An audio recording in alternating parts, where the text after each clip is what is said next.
Hey everybody, welcome back to Winamac Attack Hockey. Today we are continuing our off-season analysis videos, and we're going to talk about the team that holds the third overall pick in this year's draft, the one and only Anaheim Ducks. Today I'm joined by Jake the Snake Armstrong and Matt the Brat Cleveland.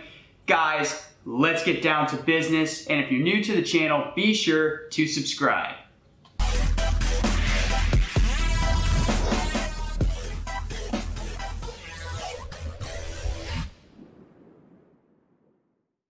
Alright guys, let's jump in here. The Ducks did not have a great season by any means. So there's a lot that they can do with their roster, with free agency, and all of that stuff.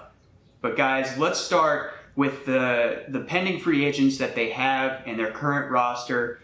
Jake, let's start with you. Who do you think that the Ducks are going to bring back or let walk this year in free agency? Okay, so first off, I just want to talk about my thoughts on the team season. I don't think anyone's surprised at how it went. They've got a very young team, but I think their team is built well for the future. So if I look at it, there's a lot of young guys I like. Maxime Comtois is an RFA, they keep him. Max Jones is an RFA, they keep him. Nick Delorier isn't a UFA this year, but still a good young guy. Danton Heinen, good young guy. Trevor Zegras is phenomenal. He's going to be the captain of that team one day. Lundestrom, good young guy. Sam Steele, good young guy. Troy Terry. And then on defense, Josh Manson, Jamie Drysdale, Jacob Larson, and Hampus Lindholm. This team, in a few years, when those prospects, or those young players, I guess they're not prospects anymore, when they develop, this team's going to be really, really good. Yeah, absolutely. And Matt, real quick before we get to you and roster moves, let's address the Trevor Zegras rumors going to Buffalo. I've seen some things going around the league about Trevor Zegras and the third overall pick going to Buffalo for Jack Eichel. Guys, what do you think of this? Matt, particularly, let's start with you. No chance. There is no chance that this happens. A guy like Trevor Zegras, you build around. You do not trade him away. He's a superstar in the making. He's a really good player. And, yeah, you could get a guy in Jack Eichel, but honestly, you got a way cheaper option in a dude who may even have a higher ceiling than Eichel could be for the future in Trevor Zegras. There's really no point to bringing him in. It's way too much salary cap for a team that has a lot right now that can do other things and grow. And I think that kind of handicaps them bringing in a guy like that when they can just build. Mm-hmm. Jake, what do you think about what Matt had to say there? I agree completely. There's no way they get rid of Trevor Zegras. He's probably going to retire as an Anaheim Duck if they're smart about it. That also is my thought. I don't think Trevor Zegras is going anywhere. I don't anticipate that happening at all. I think Jack Eichel is going elsewhere. I don't think he's going to come to Anaheim. This team's rebuilding, and I don't think they're going to trade their future to Buffalo, who's also rebuilding for one guy. I think Jack Eichel's going to go to a team that has a little bit of a foundation to make a playoff run. I don't think he's going to a team like Anaheim. But Matt, let's transition back to the roster. Who do you think that the Ducks are going to bring back of their free agents? I think they do bring back Ryan Getzlaf. I think, yeah, he's a little old at this point, but I think he's going to retire a Duck. If they can get him on a cheaper deal, that'd be nice. His production was okay this year, so probably shouldn't expect a big contract number for that. I think they do bring back guys like young dudes like Max Jones and like Sam Steele, dudes who can still develop through their franchise. Two restricted dudes, shouldn't be too expensive. They can get bridge deals for those guys.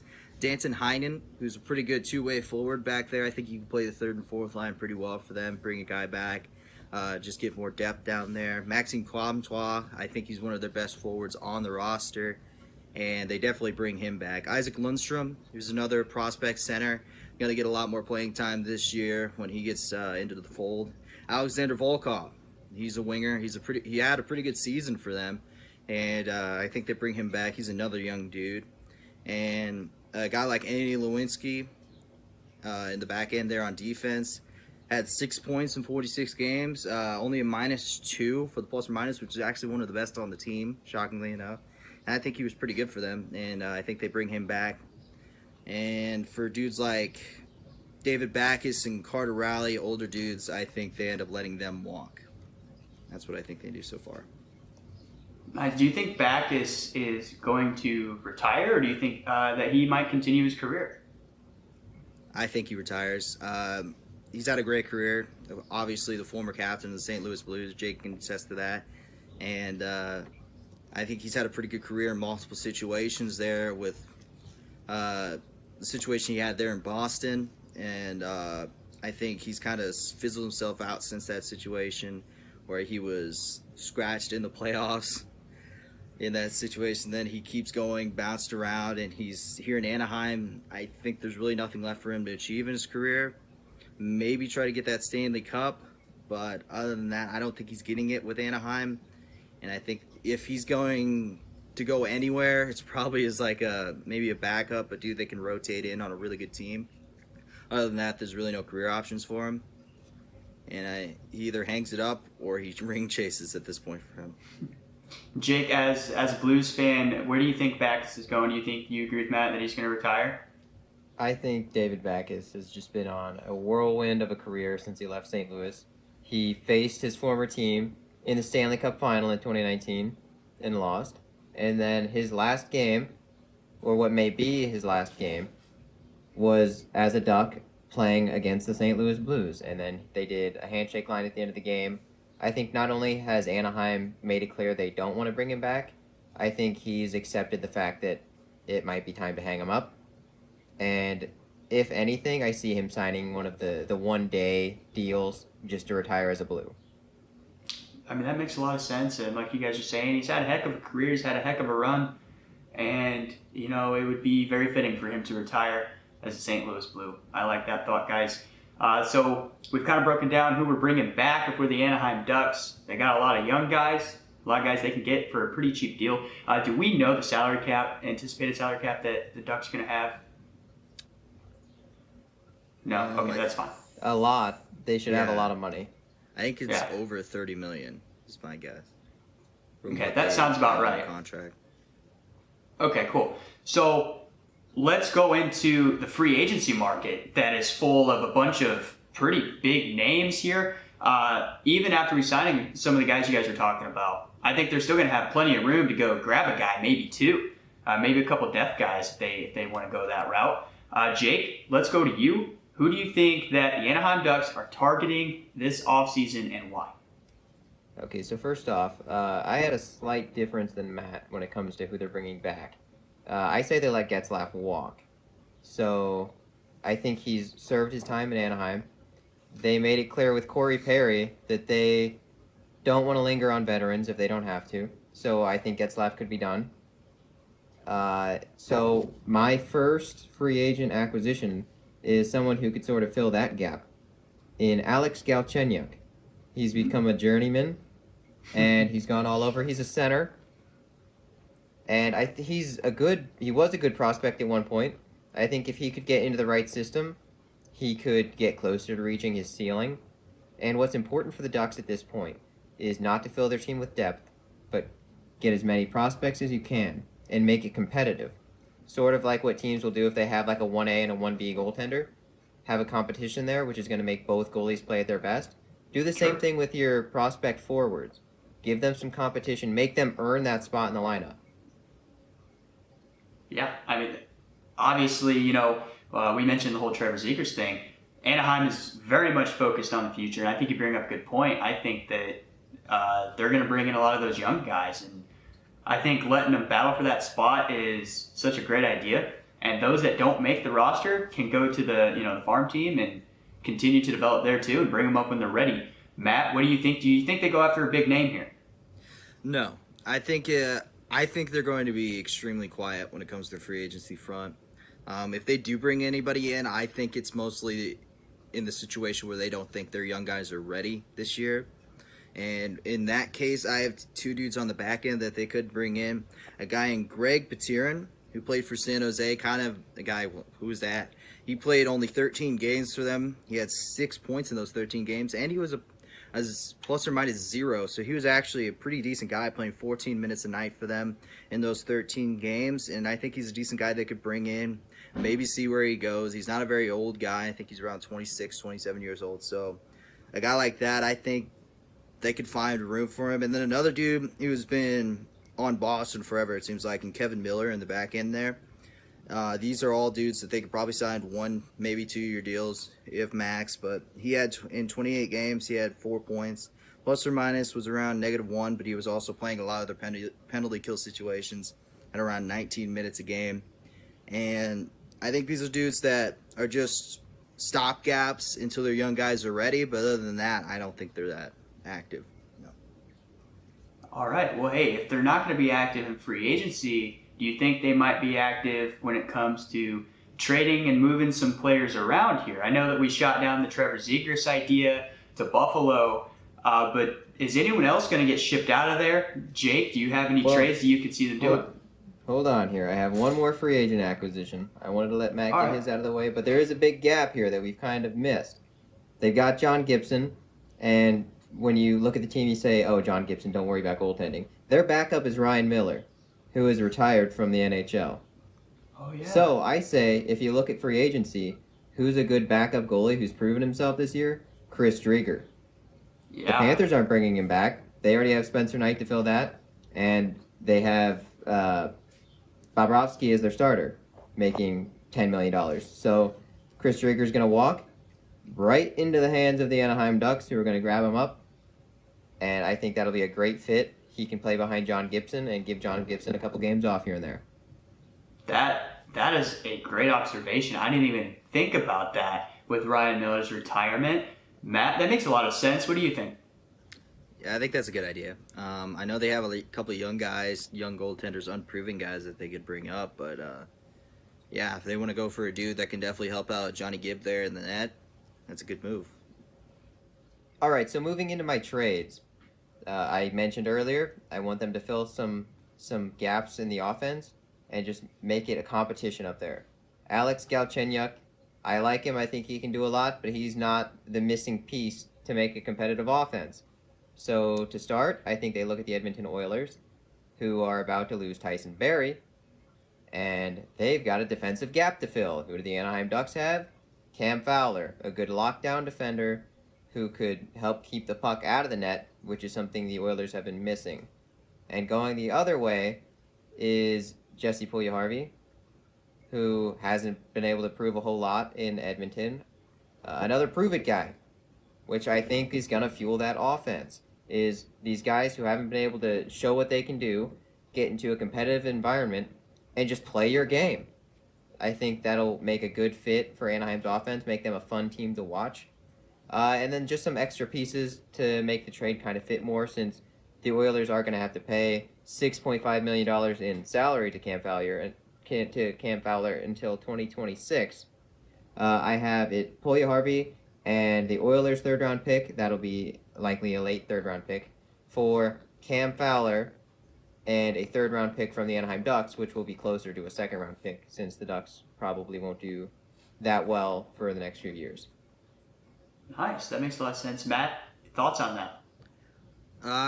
Yeah, I think that's a pretty good trade. I think with a situation like that, it makes both sense for both parties. So, yeah, that's a good one. Awesome. Jake, is that? Do you have any more trades? I do, but I'd like to hear one of Matt's first. All right, Matt, take it away. Yeah, I also have them making a trade with Edmonton, but I have Adam Henrique going to Edmonton in exchange for Ethan Bear. And I think this works out for both parties, because I think a guy in Adam Henrique, I think he solves the defensive stalwart problems that they have in Edmonton, where they pretty much have like very little depth, and especially very little defensive depth when it comes to the forward situation after that top line, who don't play much defense as is. So you can get a guy like that on the penalty kill, a guy like that who could play second, third line minutes at center there. I think that works out for Edmonton. And for Anaheim, you get a young defenseman, Ethan Bear, who's definitely not liked by the fans there in Edmonton, and they would love to see him go. But he is still a young defenseman. He's still a guy that could fit their group there in Anaheim, and I think he could definitely still flourish there. Maybe a new environment is probably definitely great for him, and I think it will work out well for both teams. I do too. I mean, Yeah, again, the Ducks going after the young guys. Jake, your philosophy, let the young guys get it done, and that trade just exemplifies that. Jake, you want to talk about your second trade? Yeah, I'm just trying to wrap my head around Matt's a little bit. It mostly makes sense, but my issues come with Adam Henrique was on waivers at one point last season, and no one picked him up. I personally was shocked. I was like, okay, Adam Henrique, welcome to your new team, whatever that may be. But nobody got him. He stayed on the Ducks. He did have a great rest of the season after that. So maybe if the Oilers thought this guy is making good moves, going in the right direction, maybe they want to pick him up for that. And then I don't know if Matt was going with more of the thing I was doing with offense, but defensively, the Ducks have a great set of young defensemen. So if they were going to get Ethan Bear, it would be clustered. So I don't know if you're going with more of a competitive thing there, like I was. I was more going towards like they need to build that young defense because some of their older players are not getting any younger, kind of like guys like Kevin Shattenkirk, and they can replace them right away and get more depth in that aspect and have a really young defense who can all grow together and build chemistry together. And I think when you have something like that, especially going up in the NHL nowadays, it's huge when they're working together in pairings like that. And I think that could really work well for them in the future with their young team. Fair enough. Yeah, I like that. Jake, if you're ready, take it away, my guy. Oh, yes, my second trade. Because again, Alex Galchenyuk's not enough. Julio Harvey's not enough. Now we are really filling up that offense. And we're getting rid of an old guy in this trade. To the I'll start the other way. To the Colorado Avalanche, Oh. Jacob Silfverberg. To the Anaheim Ducks, Tyson Jost, who's going to be an RFA, so it would be his RFA rights, and a second-round pick. And my thoughts behind this are Silfverberg is older, and he is like a 20-goal guy. He can score. I see that similar to a Brandon Saad, who guess who he signed with who he got traded to last year actually, the Colorado Avalanche. But now he is a UFA. He might not even come back. You could fill that gap. And going the other way to the Ducks, another young player and a pick, you can get a prospect and continue to do that rebuild. I like. Yeah, again, makes a lot of sense. Matt, how about you? I can see how it makes sense. Only in that situation, though, I'm kind of skeptical on with Jakob Silfverberg making as much money as he is. Can Colorado even afford to bring a guy like that in and still be able to re-sign the guys they need to re-sign? That's my only. Yeah, Silfverberg he's making 5.25 mil and they until 2024. So again, this would be a sort of like if they realize they're not going to be able to bring back Brandon Saad or Landeskog maybe, and keep in mind they're not going to bring back Tyson Jost because they're giving him to the Ducks in my trade. So it's very circumstantial here, but I think it could happen. It's possible. All right, Matt, you got another trade too, right? Yeah, I have another one. Like Jake, I have Cam Fowler getting shipped out, but instead to Edmonton, I have him going to Chicago. Interesting. I have him going across to Chicago. I think he fits perfectly with Adam Bachfist there as a good defensive defenseman. I think he can really help them grow on the back end, and Chicago desperately needs defense. And then going over to the other side, I have to make the money work, Brett Connolly, who's making about $3 million for the next 2 years. I think that kind of settles things there. And then Philip Kurashev. And you're thinking, yeah, he's a really good guy, really broke out for the Blackhawks this year and played a decent amount. But with guys like a cluttered center situation and players like Kirby Doc and players like Ryan Dillonstrom and players like Jonathan Toews coming back, they're getting really clustered there in the center spot. And the way to make a move and to get better on defense and to get rid of some of that depth on offense, I think that makes a good job for both sides. And Anaheim gets a young guy in Philip Kurashev, who, like I said, really broke out and had a pretty good season there.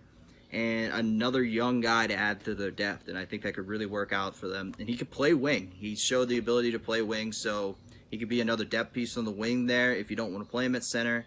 He can play everywhere, and he's still, I'm pretty sure, 23, 24 years old, so got plenty of hockey left to play for him. So I think it works out. Yeah, and Khrushchev is also on a very cheap deal too right now. Jake, what do you think? Well, the first part of that makes a lot of sense. It makes your last trade make sense where they brought in Ethan Bear because Cam Fowler, who? We have Ethan Bear now. We don't need you. So that makes sense. I think you might have been going a little easy on the Blackhawks, though. I don't think Anaheim gives up Cam Fowler who played their top pairing defense last season. I don't think they give him up for that little. Maybe if there were some more. I mean, they might be able to add involved. in a draft pick. Yeah, those are just the players that I'm spitballing there that I think they can get out, but that's the basis of the trade. Yeah, with that player and then maybe a pick, it makes. There's still a lot of risk involved because you have to draft well. You have to hope that player fits into your system and keeps growing. But I think it's a lot closer if you had a pick. Yeah, that makes sense. Well, hey guys, there's a lot of players that we've named going to and fro Anaheim. Guys, let's think about this with a newly vamped roster and some young guys getting a chance to play. It's going to be interesting. Who's going to shine? So, who do you guys think is going to be the MVP of that team next year with all of the trades and signings that you have discussed? Jake, do you have any thoughts? Trevor Zegras. I think Trevor Zegras is going to be the guy who's going to put butts in the seats for years. That's going to be the guy that people pay to watch the Anaheim Ducks for. He's just a great player. He showed it in the World Juniors. And, wow, wish I had him on my Blues because he's just a great player. Yeah, Matt, how about you? I think Trevor Zegras will definitely have some breakout scenarios, but I have a dude who's probably going to be playing a lot next to him in Maxime Comtois. I think he's a dude who has really shown that he can lead this team into the future. He's a really good left wing. He can play right wing as well, but he's a power forward type guy. Can get down and dirty, can snipe. He plays pretty good defense for them. He can do pretty much everything for them. He could be a stud for the future, and they have a good one there. Yeah, so speaking of the future, next season is going to be interesting for Anaheim and their process of rebuilding. Where do you guys think they're going to end up over there in the Pacific Division? Matt? I see them around 5th place, and I think that's all because of their goaltending. I think Johnny Gibb's going to come back and play amazing for them, and they're young guys. They're young guys that are going to really shine with all the moves that they make, and getting the young guys more reps is going to really show how good they are. They're probably not going to be in playoff contention, but I think they sneak into around the 5th spot just by how late those young legs compared to other teams with older legs, older players are going to be going towards the end of the stretch, and they win a little more games down the stretch there in the league and move towards that 5th spot. So that's where I have them. Nice. I personally have them placed 7th over there in the Pacific, and I mean no disrespect. That young team could come out, and Johnny Gibson, like you said, could come out and play some insane hockey like we're seeing with the Montreal Canadiens right now. And they could push who knows how far. 5th spot makes sense to me as well. I don't think it's impossible by any means. I have them in the 7th spot just because it may or may not work out with these young guys, and there's a lot of variety here and different circumstances that could pan out. So I have them at 7th, but no disrespect by that. I do understand, they could go pretty much anywhere this young team decides to carry them. Jake, what do you think? I also have them in down toward the bottom, but a little bit better. I have them in 6th, which is actually below Seattle. If you want to go check out our last video, we tell Seattle's GM exactly what he needs to do to prep Seattle for a good year, for a good future. But yeah, I have Anaheim in 6th. And you mentioned John Gibson, which I think, yes, he's a great goalie. I don't think you have to expect him to carry the team like Carey Price is doing right now. That's true. But even if the team does finish 6th or 7th this year, next year, the next year, John Gibson is signed to a $6.4 million contract until 2027, at which point he'll be 33, just leaving his prime. I think by the time John Gibson is at his peak, all those prospects are going to be ready to get going, and Anaheim's just going to be an elite team. Yeah, I mean, hey, we all have them roughly in the same ballpark here, 5, 6, and 7. But the future is bright for you, Anaheim Ducks fans. So we're happy for you guys. Hey, Jake, Matt, is there anything else that we need to bring up that we missed or that you guys have been thinking about, questions, comments, etc.? All right, hey, well, if that's everything we've got, thank you all for tuning in as we talked about Anaheim and broke everything down. Please be sure to leave us a thumbs up and comment what you think yourself. Let us know and let's chat about it. We'll see you next time on Winamac Attack Hockey.